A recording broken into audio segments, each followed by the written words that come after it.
जयपुर में ज्वेलरी खरीदने के बहाने ज्वेलरी चुराने का मामला सामने आया है। यहाँ एक महिला सहित 2 बदमाशों ने दुकानदार को बातों में उलझाए रखा और फिर नजर बचाकर 1 किलो से ज्यादा चांदी के आभूषण और 1 ग्राम सोने के आभूषण चुरा लिया।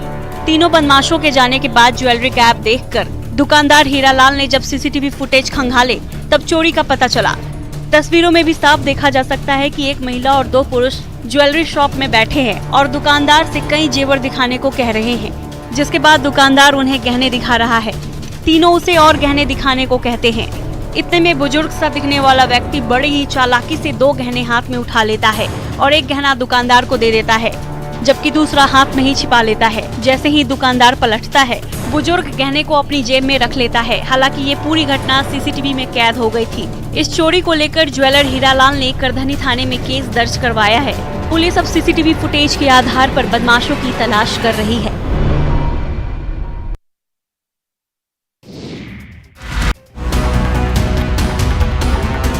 पूर्ण शराबबंदी वाली बिहार में शराब तस्करी रुकने का नाम ही नहीं ले रही है। पुलिस और मद्य निषेध विभाग लगातार कार्रवाई कर माफिया पर लगाम लगाने की कोशिश कर रहा है, पर माफिया है कि मानने को तैयार नहीं। वहीं नगर निगम चुनाव के मौके पर पूर्णिया में भी शराब की तस्करी तेज हो गई है। गुप्त सूचना पर सदर एसडीपीओ सुरेंद्र कुमार सरोज ने मधुबनी ओपी पुलिस के सहयोग से सिपाही टोला के बक्सा घाट रोड में एक घर से भारी मात्रा में विदेशी शराब बरामद किया। पुलिस ने इस मामले में जहां 2 आरोपी को गिरफ्तार किया, वहीं पिकअप टेम्पो समेत 5 गाड़ियों को भी जब्त किया गया है, जिसमें शराब लदी हुई थी। सदर एसडीपीओ सुरेंद्र कुमार सरोज ने कहा कि भारी मात्रा में शराब पकड़ी गई है। अभी गिनती चल रही है, जांच के बाद ही स्पष्ट कहा जा सकता है। जानकारी के अनुसार 500 लीटर से अधिक शराब पकड़ी गई है, जो नगर निगम चुनाव में खपत करने के लिए लाई गई थी। सूचना के बाद त्वरित कार्रवाई करते हुए पुलिस ने शराब समेत आरोपी को रंगे हाथ गिरफ्तार कर लिया है। छानबीन कर रहे हैं। सूचना मिली है, गुप्त सूचना हम लोग को मिली है। उस सूचना के आधार पर हम लोग जांच कर रहे हैं। अब इसमें क्या है, उसके बाद जांच के बाद ही किसी तरह की बात बताई जाएगी आप लोगों को।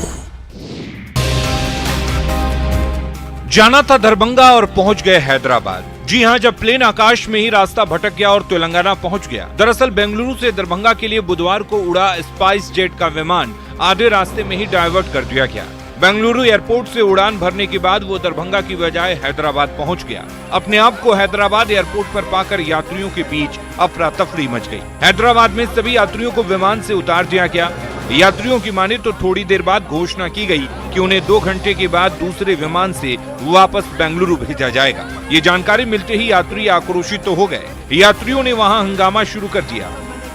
यात्रियों की ओर से काफी हंगामा करने के बाद सभी को विमान से नीचे उतारा गया। इसके बाद दूसरे विमान से यात्रियों को वापस बेंगलुरु भेजने की घोषणा की गई। ये सुनकर यात्री दोबारा हंगामा करने लगे। यात्रियों के दबाव को देखते हुए उन्हें रात 9 बजे हैदराबाद से पटना भेजने का निर्णय लिया गया।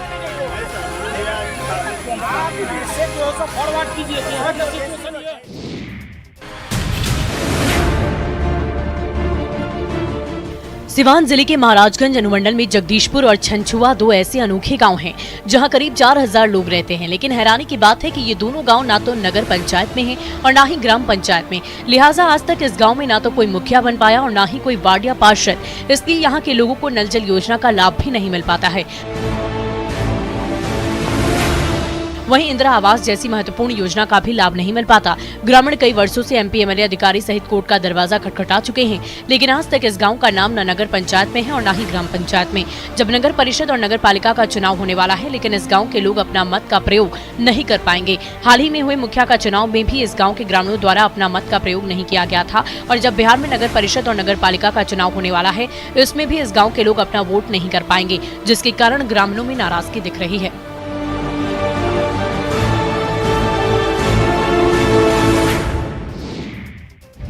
गिरिडीह जिले से सटे धनबाद के अमलखोरी के पत्थर खदान इलाके के आसपास बसे गांवों में रहने वाले सैकड़ों ग्रामीणों के लिए परेशानी का कारण बन चुका है। पत्थर खदान में हेवी ब्लास्टिंग के विरोध में अमलखोरी की महिलाएं पिछले 2 महीने से खदान को बंद कराने को लेकर अनिश्चितकालीन धरना प्रदर्शन कर रही हैं और खदान के पास ही बैठी हुई है। गाँव की महिलाओं का कहना है कि ब्लास्टिंग से घरों में दरारें पड़ चुकी हैं, जल स्रोत सूख गए हैं, घरों के बोरिंग भी खराब हो चुके हैं, साथ ही खेती पर बुरा असर पड़ रहा है। पत्थर खदान से सटे रास्ते पर ग्रामीणों का चलना मुश्किल हो गया है।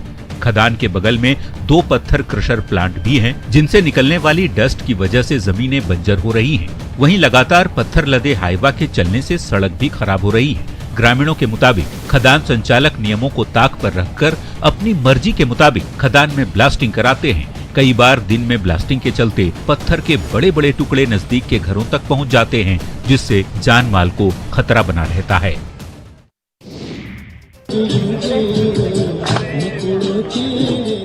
नवरात्र के पावन पर्व में गरबा ना हो तो त्योहार की रौनक फीकी ही रहेगी। नवरात्र में गरबा का ये वीडियो आपको भी नाचने पर मजबूर कर देगा। ये वीडियो मुंबई की सड़कों का है, जहां मुंबई के मरीन ड्राइव पर एक ग्रुप इस तरह से डांस में डूबा कि सब देखते रह गए। हर कोई इस डांस को एंजॉय करते नजर आया। ग्रुप में एक साथ सुर लय ताल में लोग कदम से कदम मिला रहे हैं। नवरात्रि का पर्व शुरू हो चुका है और इसी के साथ देश ही नहीं, दुनिया भर में कई जगह भारतीयों ने गरबा शुरू कर दिया। इसका नजारा आमतौर पर दुर्गा पूजा पंडाल और मां दुर्गा के मंदिरों के बाहर देखने को मिलता है, मगर ये मरीन ड्राइव पर गरबा का अनोखा नजारा दिखाई दिया, जहां किसी ब्रांड के प्रमोशन के दौरान वहां मौजूद युवा गरबा डांस में शामिल हो सके। डांस का ये वीडियो सोशल मीडिया के अलग अलग प्लेटफॉर्म पर खूब वायरल हो रहा है। इस वायरल वीडियो का क्लिप देखा जा सकता है कि युवाओं की भीड़, जिसमें लड़के और लड़कियां दोनों शामिल हैं, गाने की धुन पर गरबा डांस कर रहे हैं और बहुत से दर्शक भी इस गरबा डांस का आनंद ले रहे हैं।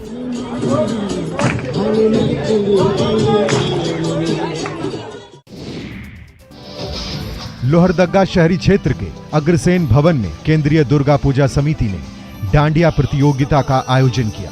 इस प्रतियोगिता में सैकड़ों की संख्या में महिलाएं, किशोरी और बच्चियां भी शामिल हुई। सभी ने डांडिया में भाग लेकर जमकर आनंद लिया। डांडिया प्रतियोगिता में लोगों का उत्साह देखते ही बन रहा था। महिलाएं, युवतियां, किशोरियां और बच्चियां भी झूमते नजर आए। एक से बढ़कर एक डांडिया गीतों पर सभी ने आनंद लेते हुए नवरात्रि में माता से अपने परिवार की सुख, समृद्धि और शांति के लिए प्रार्थना की। पारंपरिक रूप से नवरात्रि के मौके पर डांडिया का आयोजन किया जा रहा है। पिछले साल कोरोना संक्रमण की वजह से डांडिया का आयोजन नहीं हो पा रहा था, जिससे लोगों में निराशा थी। इस वर्ष के आयोजन में लोग झूमने पर मजबूर हो गए। आमतौर पर डांडिया ज्यादातर गुजरात में देखने को मिलता है, लेकिन कुछ सालों में इसका क्रेज देश के सभी राज्यों में दिख रहा है। इसमें महिला और पुरुष अपने अपने ग्रुप बनाकर डांडिया करते नजर आए। छपरा में दुर्गा पूजा के उत्सव की तैयारियां शुरू हो गई हैं। शहर में जगह जगह दुर्गा पूजा उत्सव के लिए पंडाल बनाए जा रहे हैं और इन दिनों जिले में कई तरह के पंडाल नजर आ रहे हैं। दुर्गा पूजा की तैयारियों को लेकर ऐसी रौनक कोरोना के कारण पूरे 2 साल बाद नजर आ रही है। कोलकाता के मूर्तिकारों और पंडाल कारीगरों में भी खासा उत्साह देखने को मिल रहा है। मूर्तिकारों के चेहरे पर भी खुशी देखने को मिल रही है। वहीं जिले के जलालपुर के फुटानी मोड़ पर अनोखा पंडाल बनाया गया है। इस पंडाल को शेर की आकृति के रूप में बनाया जा रहा है। इस पंडाल को शेर का रूप दिया गया है, जिसके अंदर मां की मूर्ति स्थापित की जाएगी। पंडाल की खूबसूरती देखते ही बन रही है। क्षेत्र में ये आकर्षण का केंद्र बना हुआ है। इस पंडाल को बांस की मदद से बनाया जा रहा है। इसके निर्माण में स्थानीय कलाकार दिन रात लगे हुए हैं। वहीं ये पंडाल दूर से किसी विशालकाय शेर की तरह नजर आ रहा है, जिसे देखने के लिए लोगों की भीड़ जुट रही है।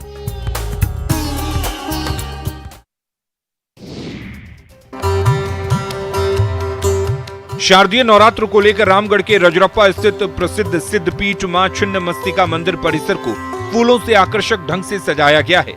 यहाँ पर बेंगलुरु, हैदराबाद, कोलकाता और दिल्ली से 27 तरह के फूलों को मंगाकर विशेष साज सज्जा की गई है, जो देखते ही बन रही है। श्रद्धालु यहाँ मंदिर के फूलों से की गई सजावट को देखने के लिए भारी संख्या में पहुँच रहे हैं और लोग मुख्य मंदिर के पास सेल्फी और फोटो भी ले रहे हैं। बंगाल से आए 25 कारीगरों ने दिन रात मेहनत करके 27 तरह के फूलों से मंदिर की आकर्षक ढंग से सजावट की है। मुख्य मंदिर के अलावे आसपास में भी सजावट की गई है। फूलों से ही जय माता दी, शिवलिंग, ओम और त्रिशूल का आकार दिया गया है। आज नवरात्र के चौथे दिन मां दुर्गा के स्वरूप मां कुष्मांडा की पूजा अर्चना पूरे विधि विधान से की गई। यहाँ पर झारखंड के विभिन्न जिलों समेत यूपी, बिहार और बंगाल के श्रद्धालु बड़ी संख्या में पूजा और दर्शन को पहुंचे हैं।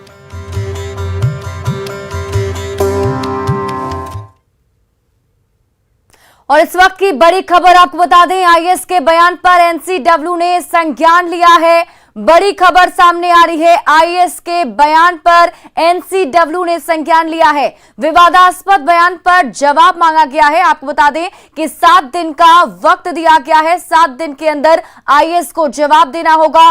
राष्ट्रीय महिला आयोग ने यह जवाब मांगा है। आईएएस ने छात्रा का मजाक उड़ाया था। सैनिटरी नैपकिन मांगने पर उसका मजाक उड़ाया गया था, जिस पर अब स्पष्टीकरण मांगा गया है।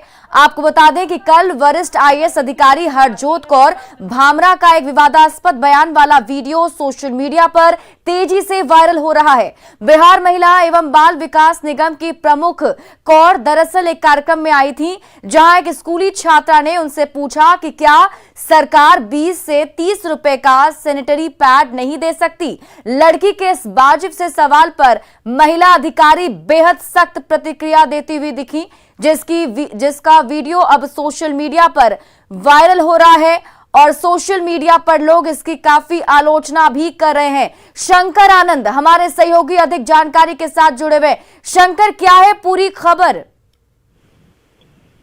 देखिए, जिस तरह से ये मामला सामने आया था, इस मामले की गंभीरता को देखते हुए एनसीडब्ल्यू यानी कि राष्ट्रीय महिला आयोग ने इस मामले को स्वतः संज्ञान लेते हुए इस मामले में जो एनसीडब्ल्यू की जो चेयरपर्सन है रेखा शर्मा, उन्होंने एक खत लिखा है हरजीत कौर भामरा को, जो आईएएस ऑफिसर है, और उनसे इस मामले की विस्तार तौर पर जानकारी मांगी है और किस तरह से किन शब्दों का प्रयोग किया गया था और किस तरह से पब्लिक प्लेस में जिस तरह से बकायदा स्कूल गर्ल्स से जुड़ा हुआ मामला था और किस तरह से सैनिटरी नैपकिन जो है उसको बांटना और उससे जुड़े किस तरह के शब्दों का प्रयोग किया गया था। तो इस तरह के मामले जो हैं, ये काफी मामले को गंभीर तौर पे इस मामले को संज्ञान लिया गया है और इस मामले में जानकारी मांगी गई है।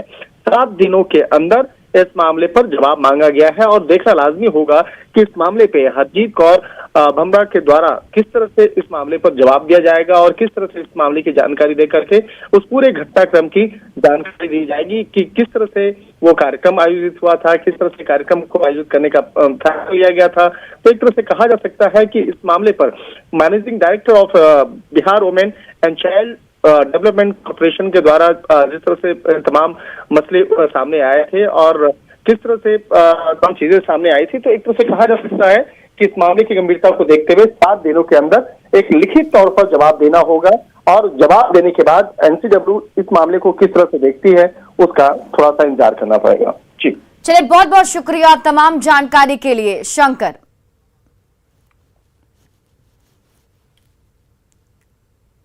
अब आपको आईएएस का वो बयान सुनाते हैं जिसकी सोशल मीडिया पर आलोचना हो रही है। जैसे हर कुछ के लिए तो सरकार देती ही है, जैसे कि पोशाक का, छात्रवृत्ति, तो क्या मतलब 20 और 30 रुपये का ये विस्पर नहीं दे सकते हैं? अच्छा, ये जो तालियां भी बजा रहे हैं, इस मांग का कोई अंत है? 20 और 30 रुपए का विस्पर भी दे सकते हैं, कल को जीन पैंट भी दे सकते हैं, परसों को सुंदर जूते क्यों नहीं दे सकते हैं, नर्सों को वो नहीं कर सकते, और अंत में जब परिवार नियोजन की बात आएगी तो निरोध भी मुफ्त में ही देना पड़ेगा, है ना? सब कुछ मुफ्त में लेने की वोट लेने के लिए भी आती है कितना अच्छा से। क्या वोट लेने के लिए आती है तो उस टाइम नहीं? अच्छा, मत दो तुम वोट, सरकार तुम्हारी है, बेवकूफी की इंतहा है। नहीं, मत दो तुम वोट, बन जाओ पाकिस्तान। मैम, हम हिंदुस्तान में तो पाकिस्तान में क्यों जाते? तो फिर वोट का क्या महत्व है? और वोट तुम पैसे के एवज में देती हो, सुविधाओं के एवज में देती हो।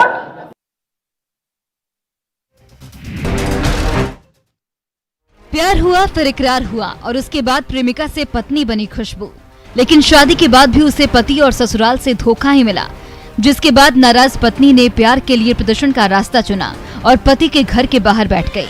ये पूरी घटना कटिहार के मनिहारी थाना क्षेत्र के दिलारपुर की है।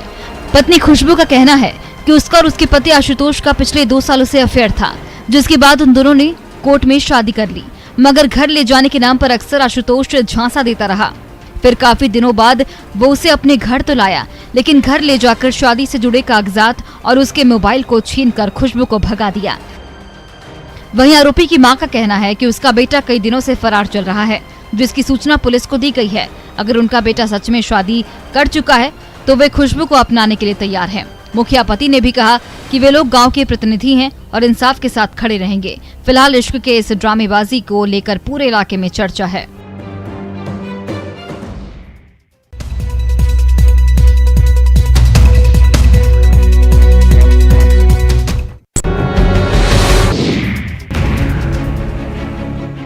हजारीबाग में NH2 पर चौपारण बाजार के दुकानदार और स्थानीय लोग जल जमाव से परेशान हैं। यहाँ 6 लेन रोड और फ्लाईओवर का निर्माण किया जा रहा है, लेकिन जल निकासी की व्यवस्था नहीं होने से सड़क पर पानी जमा हो जाता है। अतिक्रमण की वजह से नालियां जाम होने से पानी नहीं निकल पाता है, जिससे लोगों को काफी परेशानी होती है। इस बारे में NHAI और स्थानीय प्रशासन को भी जानकारी दी गई है, लेकिन अभी तक समस्या का समाधान नहीं हो सका है। दुकानदारों और आम लोगों का कहना है कि 6 लेन फ्लाईओवर निर्माण और नालियों पर अतिक्रमण के कारण नालियां जाम हो गई हैं। इसके कारण बारिश का पानी सड़क पर ही भर जा रहा है और पानी सीधे घरों और दुकानों में घुसकर परेशानी का सबब बना हुआ है। इसके कारण घरों और दुकानों में रखे सामान भी बर्बाद हो रहे हैं। लोगों का ज्यादा समय दुकान और मकान में घुसे पानी को निकालने में ही लग जाता है। कई बार प्रशासन से मामले की शिकायत की गई है, लेकिन समस्या का निदान नहीं हो पाया है।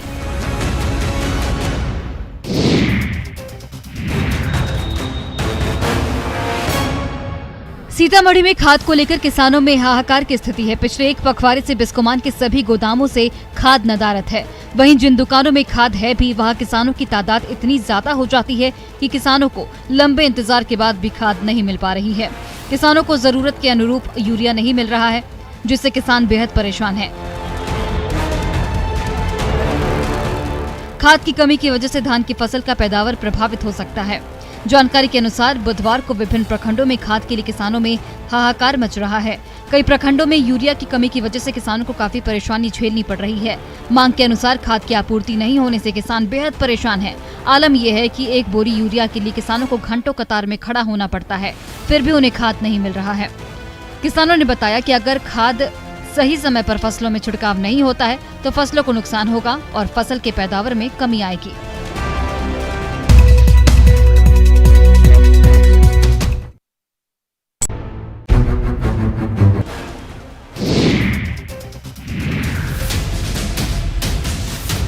गिरिडीह के बगोदर में कोयले का अवैध कारोबार थमने का नाम ही नहीं ले रहा है। काले हीरे के काले धंधे ने विभाग के नाक में दम कर दिया है।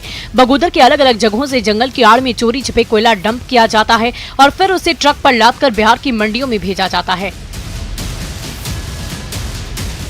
कल रात बगोदर प्रखंड के उप प्रमुख हरेंद्र कुमार सिंह ने स्थानीय लोगों की मदद से धवैया जंगल में चल रहे कोयले के अवैध कारोबार का खुलासा किया। उन्होंने लोगों के साथ जाकर जंगल से कोयले का अवैध भंडार जब्त किया, फिर इसकी जानकारी स्थानीय थाना और SDPO को दी। इस दौरान करीब 10 टन कोयला जब्त किया गया, जिसकी कीमत लाखों में बताई जा रही है। वहीं एक वैन के साथ एक स्कूटी जब्त की गई, साथ ही 2 कारोबारियों को गिरफ्तार कर जेल भेज दिया गया। उप प्रमुख ने कोयले के अवैध कारोबार पर रोक नहीं लगने पर आंदोलन की चेतावनी दी है। हालांकि इस मामले को लेकर अभी पुलिस प्रशासन कुछ भी कहने से बच रही है और मामले की छानबीन की बात कह रही है।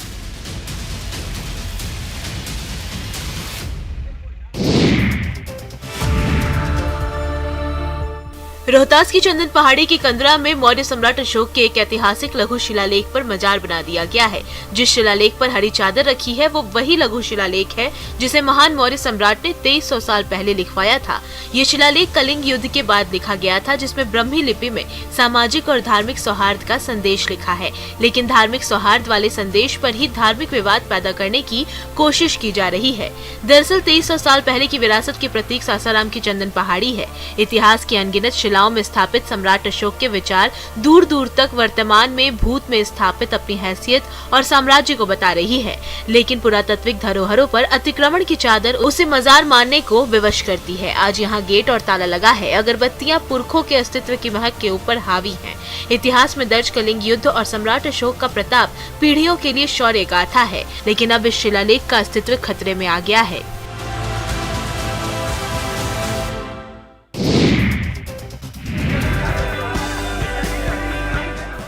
भोजपुरी स्टार अक्षरा सिंह के चाहने वालों की कमी नहीं है। लोग इस खूबसूरत अदाकारा के दीवाने हैं। वहीं अक्षरा भी अपने फैंस से काफी प्यार करती हैं। जहां भी अक्षरा जाती हैं, उन्हें देखने के लिए फैंस की भीड़ उमड़ पड़ती है। ऐसा ही कुछ नजारा रोहतास के विक्रमगंज में देखने को मिला, जहां एक निजी कार्यक्रम में भोजपुरी अभिनेत्री अक्षरा सिंह पहुंची तो अक्षरा को एक झलक देखने के लिए चाहने वालों का हुजूम उमड़ पड़ा। अक्षरा ने भी हजारों की संख्या में जुटी भीड़ को निराश नहीं किया और अपने अंदाज से सबका मन मोह लिया। इस दौरान उन्होंने गाने भी गाए और दर्शकों और प्रशंसकों का दिल जीत लिया।